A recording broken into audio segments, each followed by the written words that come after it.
Good morning, সবাই কেমন আছো? আমি খুব ভালো আছি। আজকে রবিবার, তো আজকে সেরকম কিছু রান্নাবান্না নেই। আজকে একটু ছানা, আমার দুধ কেটে গিয়েছিল কালকে, তো সেটা দিয়ে ছানা বানিয়েছি, ছানার তরকারি করব। আর বিকালে বানাতে হবে মোমো, কারণ অনেক দিন ধরে বলেছি যে মোমো বানাবো, মোমো খাওয়াবো, কিন্তু বানাবো করে বানানো হচ্ছে না। তো আজকে সিম্পল তরকারি করছি, দুপুরবেলা বেশি ঝামেলা নেই, তো রাত্রে আবার মোমো বানাবো। এখন যেহেতু আমরা তাড়াতাড়ি ডিনার করি, 7টা সাড়ে 7টার মধ্যে আমাদের ডিনার করা হয়ে যায়, তো বেশি রাত করলে হবে না, মানে খাওয়া দাওয়া সেরে মোমো বানানোতে লেগে যেতে হবে। আর সত্যি কথা বলতে কি, আমার অনেককে মোমো খাওয়াতে ইচ্ছে করে, ভীষণ ভালো লাগে, বানাতেও ভালো লাগে, খাওয়াতেও ইচ্ছে করে, কিন্তু দুঃখের বিষয় এটাই, কারণ মোমো বানানো এত বেশি ঝামেলা, মানে এত টাইম লাগে, সবাইকে একসাথে খাওয়াতে গেলে মুশকিল হয়ে যায়। তো আমি আমার আশেপাশে যারা থাকে সবাইকে খাওয়াবে একদিন করে। তো এখন যেহেতু লকডাউন চলছে, এখন কারো বাড়িতে সেরকম যাওয়া আসা হচ্ছে না, তো আজকে অল্প করেই বানাবো। আর আজকের মোমোটা স্পেশাল এখানেই যে আজকে মোমোটা আমি আটা দিয়ে বানাবো। তোমরা কদিন ধরে দেখছো আমি আটা দিয়ে সব কিছু বানাচ্ছি। আমি আটা দিয়ে একদিন পাপড়ি বানিয়েছি, আটা দিয়ে লুচি বানিয়েছি, আটা দিয়ে কেক বানিয়েছি, আজকে আটা দিয়ে মোমো বানাবো। আর সত্যি কথা বলতে কি, তোমরা আটা দিয়ে বানিয়ে দেখবে, কোনো টেস্টের হেরফের হবে না। মানে মোমোটা কিন্তু খুব হেলদি, মানে ভেতরে সবজি থাকে, চিকেন থাকে, খুব ভালো জিনিস, তাছাড়া স্যুপটা খুব ভালো। কিন্তু মোমোটা একটাই, মানে যেটা দোকানে আমরা মোমো কিনে খাই, একটাই প্রবলেম, নেগেটিভ পয়েন্ট, সেটা হচ্ছে ময়দা দিয়ে তৈরি করে। আরেকটা করে, সেটা হচ্ছে মানে ময়দা ছাড়াও ওর ডালডা, যেটা এখন অনেকেই মানে বেশিরভাগ লোকই আর খান না, কিন্তু দোকানের জিনিসের, দোকানে ভাজাভাজিতে ডালটা থাকবেই। আর মোমোর ভেতরে যে বাটারটা লাগে পুর বানাতে, বাটারের জায়গায় ডালডা ইউজ করে। ডালডাটা খেলে ভীষণ শরীর খারাপ, না আমার তো করে, আমার শ্যুট করে না একদম, কিন্তু ডালডার টেস্ট বেশি হয় ঠিকই। কিন্তু যখন আমরা বাড়িতে বানাচ্ছি, তাহলে এমন প্রসেসে বানাবো যাতে সেটা হেলদি হয়, পেট ভরে। তো আমি আটার বানানো শুরু করেছি, আর যবের থেকে আটা বানানো শুরু করেছি, আমি ঠিক করেছি এখন থেকে সপ্তাহে একদিন করে আমি আটার মোমোই বানাবো। কারণ আটা বানালে তো আর খেতে প্রবলেম নেই, যত খুশি তত খাওয়া, কোনো অসুবিধা নেই। তো আজকে বানাবো আটার মোমো, কিন্তু সেটা ডিনারে। আর এখন বানাবো হচ্ছে ছানার তরকারি। তো সকালে জল খাবার হয়ে গেছে, আর চাটাও হয়ে গেছে খাওয়া। এখন আর দেরি করবো না, এখন কাজে লেগে পড়বো, কারণ রান্নাঘরে প্রচুর বাসন জমে আছে, সব বাসনগুলোকে আমাকে মাজতে হবে, রান্নাঘর পরিষ্কার করতে হবে, তারপর রান্না করতে হবে। আর অলরেডি প্রায় 11:30 বাজতে চললো, তো না করলেও 1:30-2টোর মধ্যে রান্না কমপ্লিট হবে না। তো চলো কাজে লেগে পড়ি।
আপাতত রান্নাবান্না হলো, কিন্তু এখন এই যে পুরো গ্যাসটা পরিষ্কার করতে হবে। সত্যি কথা বলতে এত রান্না করি আমার একদম ইচ্ছে করে না প্রত্যেকদিন রান্না করতে, কারণ জাস্ট গরমে হাঁপিয়ে যাই। রান্নাগুলো দেখাই মানে এই না যে আমি রান্নাটাকে খুব উপভোগ করি। আমি রান্নাটাকে খুব উপভোগ করি, আমার খুব ভালো লাগে যখন কোনো স্পেশাল রান্না বান্না হয়, যখন স্পেশাল কিছু করছি তখন সেটা রান্নাটা করতে ভালো লাগে। আর এখন এই লকডাউনের সময় কোনো খাবার তো ডেলিভারি দেবে না, অর্ডার করাও যাবে না কিছু, আর ওটা উচিতও না, কারণ কার মাধ্যমে কোন ভাইরাস চলে আসবে তার তো কোনো ঠিক নেই। সেজন্য যতদিন লকডাউন চলে ততদিন একটু অ্যাডজাস্ট করে চলতেই হবে। কিন্তু ইচ্ছে করছে অনেকদিন এটা বাইরের কিছু খাইনি, সেজন্য তো সব বাড়িতে বানাচ্ছি বাইরের খাবারগুলোই।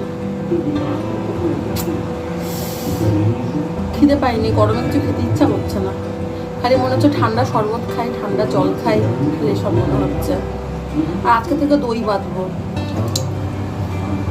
এই যে এই হাঁড়িটা, ওই যে আমি হাটে গিয়েছিলাম, সেই গ্রামের হাটে, সেখান থেকে হাঁড়িটা কিনেছি। পুচকি দেখে একটা হাঁড়ি, আর তার সাথে পুচকি দেখে ঢাকনা। এই হাঁড়িটা কেনার সময় বিশ্বজিৎ ছিল না, বিশ্বজিৎকে তাড়া দিচ্ছিল যে তাড়াতাড়ি এসলো, মানে অনেক কিছু মাটির জিনিস কিনেছিলাম, তার সাথে আমি পরে গিয়ে হাঁড়িটা তো পছন্দ ছোট্ট থেকে মেয়েটা কিনে নিয়ে এসেছি যে দই পাতবো সেই জন্যই। তো ও যেহেতু তাড়া দিচ্ছিল যে কোথায় ফোন করে তাড়াতাড়ি এসো, দাঁড়িয়ে আছি, সে ঢাকনাটা ঠিকঠাক সাইজ কেনা হয়ে তেড়া বেড়া হয়ে গেছে ঢাকনার সাইজ। অসুবিধা নেই, দই পাতবো, দই ঠাকলেই হলো, ভেজে দিতে অসুবিধা নেই, কাজ চলে যাবে।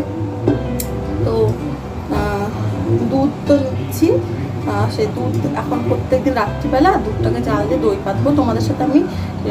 তোমাদেরকে আমি দেখাবো যে আমি কীভাবে দইটা পাতি, বাড়িতে দেখাবো। আর দইটা কীভাবে পাততে হয় সেটা আমি দিদির কাছ থেকে শিখেছি। আমার দিদির রোজ বাড়িতে টক দই পাতে, আর প্রত্যেকদিন দুপুরবেলা সেই দই দিয়ে ভাত খাওয়া হয়। এটা ছোটোবেলা থেকে খেয়ে আসছি, ছোটোবেলা থেকে অভ্যেস হয়ে গেছে। সেই জন্য এখনও যদি গরম পড়ে যখন, তো আমি প্রত্যেকদিন দই পাতি, হয়তো দুপুরে ভাত খেলাম বা রাত্রিবেলা দইয়ের ঘোল বানিয়ে খেলাম, তো সেই জন্য দইটা লাগে। আর কেনা দই থেকে বাড়িতে পাতা দই বেটার।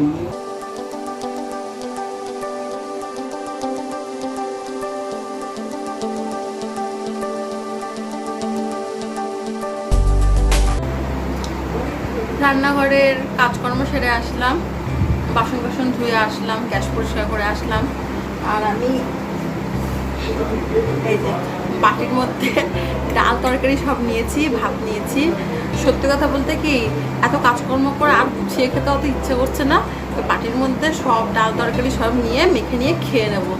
যখন কেউ বেড়ে দেয় তখন মনে হয় তো গুছিয়ে খাই, যখন নিজে নেই না তুত্তরি খেলেই হলো। আমার একটু হচ্ছে এরকম। যাই, এখন খেয়ে নিই।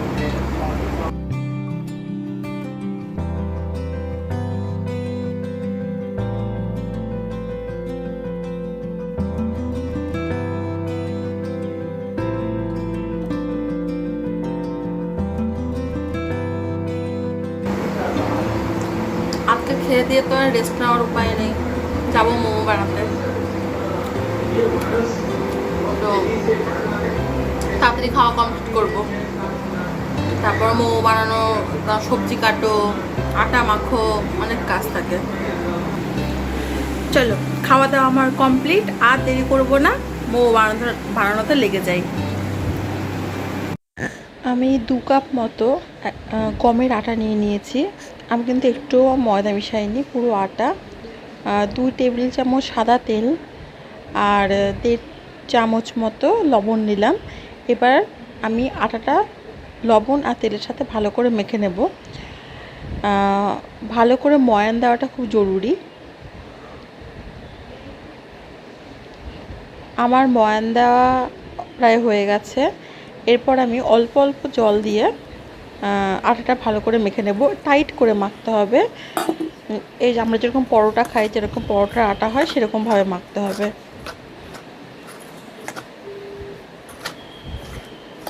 আমার আটা মাখা হয়ে গেছে, আমি কিন্তু টাইট করে মেখেছি। এবার এটাকে আমি আধা ঘন্টা ঢেকে সাইডে রেখে দেব। এবার আমি পুরটা রেডি করব। মোমোর পুরের জন্য আমি বাঁধাকপি আর গাজর কুচি করে রেখেছি। আর এর মধ্যে অ্যাড করছি পেঁয়াজ কুচি, তারপরে নিচ্ছি আদা বাটা, লঙ্কা কুচি, লঙ্কাটা তোমাদের ঝাল অনুযায়ী তোমরা নিও। তারপরে দিচ্ছি আজিনামোটো, এটা দরকার কারণ আজিনামোটো ছাড়া মোমোর পারফেক্ট টেস্ট আসে না। তারপর নিচ্ছি লবণ পরিমাণ মতো,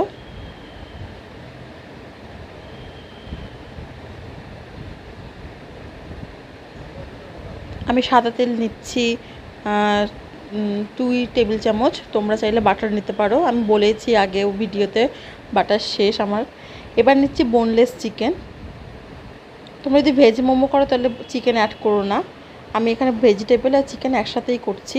এবার সবজি চিকেন সব একসাথে মেখে নিচ্ছি খুব ভালো করে। চিকেনের সবজিটা আমার একদম ভালো করে মাখা হয়ে গেছে। এবার মোমো স্ট্যান্ডে আমি ভালো করে তেল লাগিয়ে গ্রিস করে নিচ্ছি যাতে মোমোগুলো সেদ্ধ হলে আটকে না যায়। এবার মোমোটা আমি বানিয়ে তোমাদের বেলে দেখাচ্ছি। পাতলা করে বেলতে হবে, বেশি মোটা করে বেলা চলবে না। দেখো একটা লুচির আকারের আমি সাইজ করছি আর একদম পাতলা করেই বেলবো।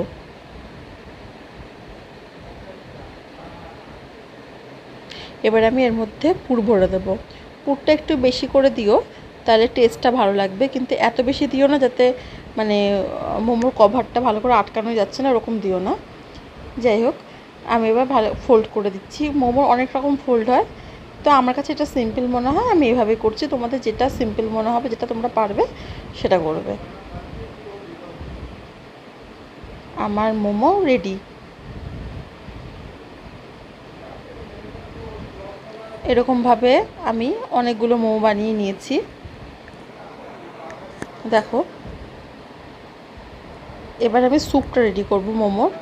তো আমার পুর কিছুটা বেঁচে গেছিলো, মোমোর পুর, সবজিটা চিকেনটা, তো ওটা আমি দিয়ে দিলাম। আমি চিকেন একটু হাড্ডিওয়ালা যেগুলো চিকেন সেগুলো দিয়ে দিলাম জলের মধ্যে। তারপরে দিলাম একটু আজিনামোটো। এরপরে অ্যাড করছি একটু সয়া সস,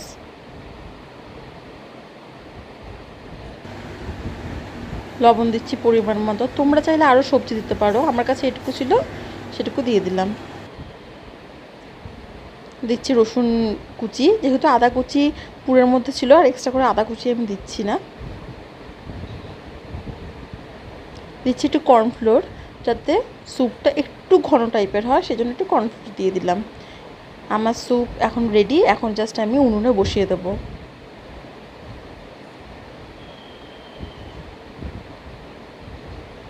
আমি উনুনে বসিয়ে দিয়েছি মোমো স্ট্যান্ডটা, নিচেরটাতে একদম নিচেরটাতে স্যুপ রয়েছে আর উপরে 3টে থাকে মোমো রাখা রয়েছে। এবার এটাকে আমি প্রায় আধা ঘন্টা স্টিমে বসিয়ে দিয়েছি। আধা ঘন্টা স্টিম হওয়ার পর আমি খুলে দেখাচ্ছি। দেখো, মোমোগুলো একদম সেদ্ধ হয়ে গেছে। শুধু ময়দা দিয়ে মোমো করলে হোয়াইট কালারটা হয়, সাদা ভাবটা হয়, আর আটা দিয়ে মোমো করলে একটু লালচে, একটু ব্রাউনি ব্যাপারটা আসে। তাহলে টেস্ট একদম একই রকম আর একই রকম সেদ্ধ হয়। তোমরা অবশ্যই এটা বাড়িতে বানাবে, বানিয়ে দেখবে কেমন লাগবে। কেমন লাগলো আমাকে জানিও। আর এই যে স্যুপও চিকেনও সিদ্ধ হয়ে গেছে, সবজিও সিদ্ধ হয়ে গেছে। এটা খুবই মানে হেলদি খাবার।